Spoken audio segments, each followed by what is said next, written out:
Something class. Hope you're doing well. So today we are studying about the pollination. What is pollination? Pollination is a process where pollen is moved from the male part of flower to the female part. Like pollination हमारे पास होती क्या है? एक flower से हमारे पास जो दूसरे flower पे अगर कोई एनिमल के जरिए या किसी हवा के जरिए जो चीज ट्रांसफर हो रही है, पोलन्स लाइक ट्रांसफर हो रहे हैं, तो उसको क्या कहेंगे? पोलिनेशन कहेंगे। तो कहाँ से कहाँ ट्रांसफर होगी? ये मेल पार्ट से फीमेल पार्ट पे ट्रांसफर होगी। ठीक है, this is how most plant have babies. इस तरह क्या होता है? मोस्ट प्लांट के बेबीज होते हैं by creating seed that can grow into new plant. क्योंकि जब उसने सीड को यहाँ से यहाँ ट्रांसफर किया, तो जब वो यहाँ पे आई है, तो उसकी ओवरी में आई है फीमेल पार्ट के, तो क्या होगा? उससे बेबी न्यू प्लांट प्रोड्यूस हो जाएगा। नेक्स्ट हमारे पास का क्वेश्चन ये है कि पोलिनेशन होती किसके जरिए? Pollination by insect. ठीक है, एक होती है pollination by weed. Pollination by insect कैसे होगी? लाइक इंसेक्ट्स जो माइक्रो ऑर्गेनिजम्स हैं उनके जरिए इंसेक्ट पोलिनेशन होगी। The process where plant use insect like bees, butterflies और beetles to carry pollens from one flower to another.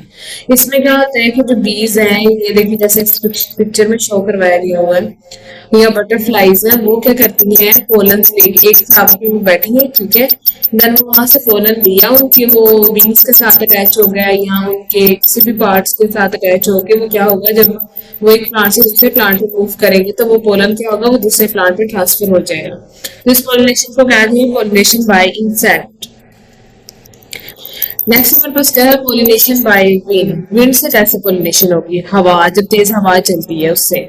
It is a process where plants rely on air currents to carry pollens from the male parts of the flower to the female parts। इसमें क्या होगा? जो plant है वो हवा के ऊपर dependent है कि हवा तेज चलेगी तो वो जो पोलन्स है, लाइक इस पिक्चर में भी हमें शो करवाए गए हैं, देखें ये तेज हवा से ना इसलिए सब कुछ उड़ जाता है, और जो इसके ये जो होंगे ना इसके पोलन्स, ये दूसरे प्लांट फीमेल पार्ट पे जाके क्या करेंगे? स्टे कर जाएंगे। ठीक है, since the wind doesn't choose where to go, plant choosing this method has developed specific features to ensure their baby seeds get made। तो इससे क्या होगा कि प्लांट्स इसी पे डिपेंड करेंगे कि वो इंश्योर करते हैं कि जो उनके पोलन्स है वो दूसरे जो फीमेल पार्ट पे कैसे जाएंगे? With the help of air या विंड। ठीक है, तो ये हमारे पास टू टाइप्स हो गई हमारे पास, मेन पोलिनेशन बाय इंसेक्ट की और पोलिनेशन बाय विंड की। ये हमारे पास इसकी डेफिनेशन है। मेन कंसेप्ट इसका यही है कि जो पोलन्स हो गए हमारे पास एक प्लांट से दूसरे प्लांट तक कैसे जाएंगे? With the help of insects और विंड। ठीक है, तो इसका मकसद तो यही है कि जो पोलन्स होते हैं ना मेल पार्ट से वो फीमेल पार्ट तक कैसे जा रहे हैं, और वहां पे जाके जब वो ग्रो करेंगे फीमेल पार्ट के ओवरी में, तो क्या होंगे? वो एक न्यू बेबी में प्रोड्यूस हो जाएंगे। ठीक है, okay, today's lecture is complete now. Thank you, Allah Hafiz.